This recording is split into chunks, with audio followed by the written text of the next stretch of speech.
It's happening. Phoenix is officially sliding into a housing correction. Prices are falling, sellers are nervous, and for the first time in years, the power has shifted. Buyers are in control. Instantly. Now, if you've been watching my channel, you know I've been warning that something like this could happen. But here's the difference. This isn't just me speculating anymore. This is actually in the numbers, and it's showing up in real people's experiences. Now, I get it. Some of you watching might be thinking, all right, people have been predicting a crash for years. Is this just more hype? Well, no, we're not saying that this is 2008 all over again, but it is a correction, and those corrections change the game for buyers, sellers, and investors. So let's start with the cold hard data. In June, the median Phoenix home price dropped to about $449,500. That might not sound huge at first, but think about it. When you've had years of climbing prices, even a 2 or 3% dip is like a sudden drop on the freeway when you're doing 80. You feel it. And then there's the Cromford Market Index. It fell to 71. For a little context, the Crawford Market Report is the go-to guide for Phoenix realtors and lenders here in the Valley. It has very in-depth numbers and statistics that we kind of treat like our Bible. Anything above 100 is a seller's market. At 100 even, it's a balanced market between buyers and sellers. Anything below 100 is a buyer's market. It has dropped to 71. So that makes it well into buyer's market territory. And for context, just last year, it was sitting well above 150, deep in seller's market territory. At 71, we're not near balanced anymore.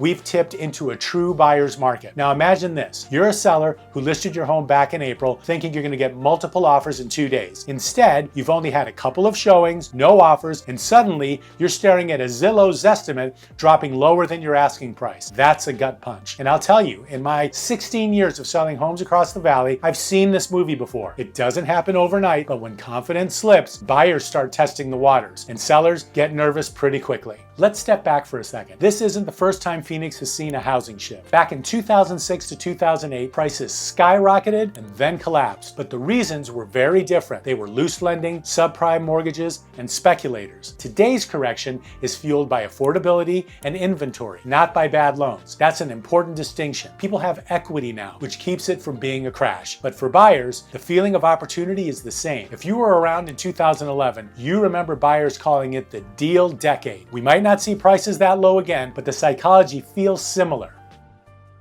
So what caused this? 3 main forces: affordability, inventory, and rates. Affordability first. Only about 13.7% of Phoenix homes are affordable for the typical household income. That's 1 out of every 8 homes. Imagine walking down a street with 10 homes, only 1 of them would actually be in your price range. That is not sustainable. Next, there's inventory. We've hit the highest level of active listings in a decade. And listen, I remember when people would joke that you couldn't even find a house in Phoenix unless you were willing to waive inspections and overpay. Now, we've got neighborhoods with rows of for sale signs. And finally, mortgage rates. Even though they've bounced around and aren't at the extreme highs, they're still heavy. A rate that used to mean a $2,200 monthly payment might now cost $3,000. That's the difference between qualifying for your dream home and getting told by the bank, sorry, not today. Put those together, people priced out. Too many homes on the market and stubborn rates. And you get exactly what we're seeing now.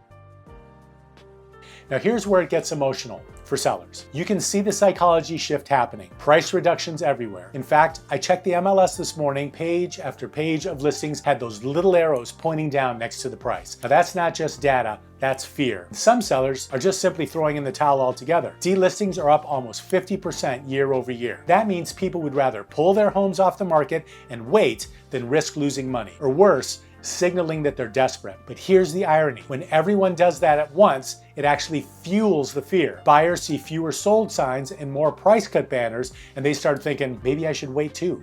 Maybe prices will fall even more. It becomes a cycle. Let me share a quick story. We saw a home in Scottsdale that listed at $850,000. A year ago, that house would have been gone in a week. But after 3 weeks and just a handful of showings, they had to drive to $799, and still no offers. Eventually, they closed at $765,000 with $15,000 in concessions. That's an example of how quickly the tables have turned. Sellers who expect yesterday's market are being forced to adjust to today. I get calls from sellers saying, thinking, should I pull my home off the market? Should I rent it out instead of selling? Should I wait until next year? The truth is, there's no one-size-fits-all answer. If you need to sell, price realistically and offer concessions. If you can wait, you might want to ride out some of this turbulence. But if you're expecting multiple offers, $50,000 over list, you're going to be disappointed.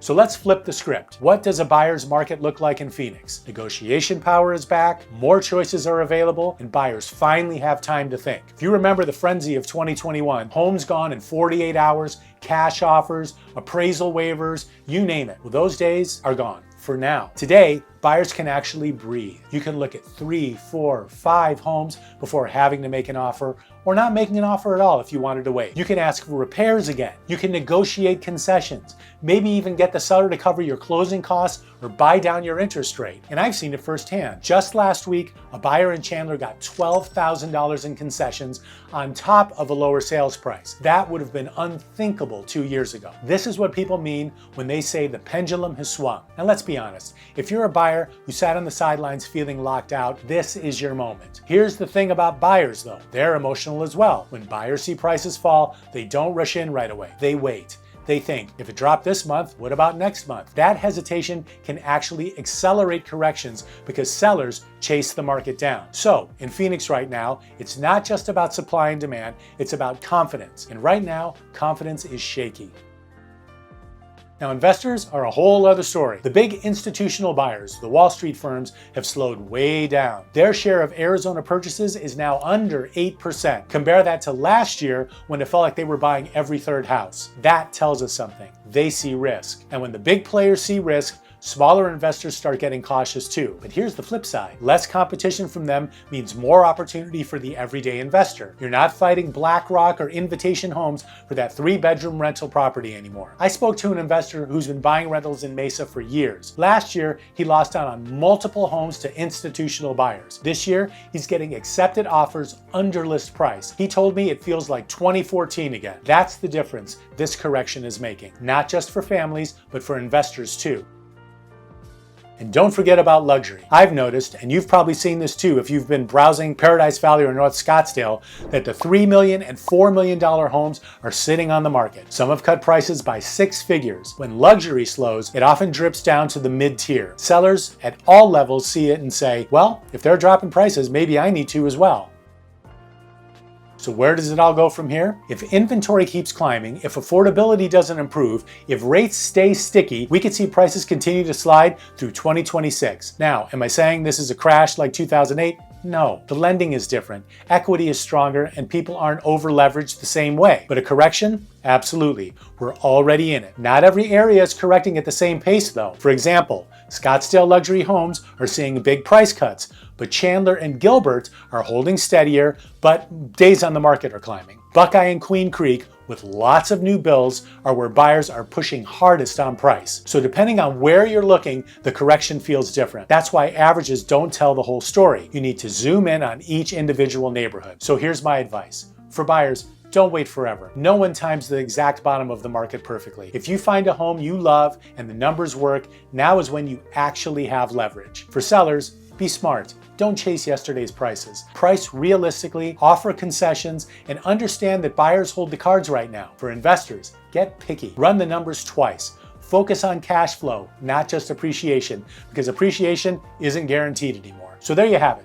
Phoenix homes are officially sliding into correction, and buyers are suddenly in control. It's a big, fast shift, and it's shaking the confidence of both buyers and sellers. But listen, this isn't all bad news. Corrections create opportunity. Whether you're looking to buy, sell, or invest, the key is strategy, and that's where experience matters. I've spent 16 years helping people all across the Phoenix metro area, from first-time buyers to luxury sellers, and I can help you make sense of this market too. So reach out. Call, text, or email me. Let's talk about your situation and build a plan. And don't forget, hit subscribe and click the bell so you don't miss my next update. I'll keep breaking down the Phoenix market in real time. No fluff, no sugarcoating. This is Charles Frattantoni with HomeSmart. Thank you for watching.